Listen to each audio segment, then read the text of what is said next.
హే Telugu people, నేను మీ ఒడిస్సా అమ్మాయి. ఇదేంటనుకుంటున్నారా? ఇదేమో మొన్న వెన్స్డే లంచ్ మెన్యూ అండి. లంచ్ మెన్యూ లేట్ ఉందో చూసేద్దామా. ఇదేమో ఉట్టి చికెన్ వింగ్ పీసెస్ తెచ్చారు. అండ్ మా అమ్మకి తెలియదు అది కుక్ అయిపోద్దని, సో కొంచెం మెల్ట్ అయిపోయింది.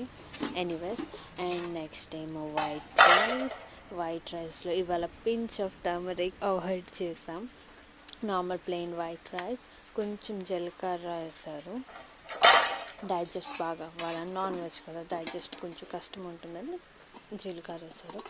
అండ్ నెక్స్ట్ ఏమో రోటీస్, చపాతీ, అండ్ ఇది ఆయిల్ అయిపోయింది నార్మల్ చపాతీ. అండ్ నెక్స్ట్ ఏమో బీట్రూట్ పప్పు, బీట్రూట్ అండ్ మునగా పప్పు. మునగా అంటే ములంకాడలు. బీట్రూట్ అండ్ మునగా పప్పు వేడిగా. ఇదేమో జీరా రైస్ అన్నమాట. ఆవిరి వచ్చేసింది, సో వీడియో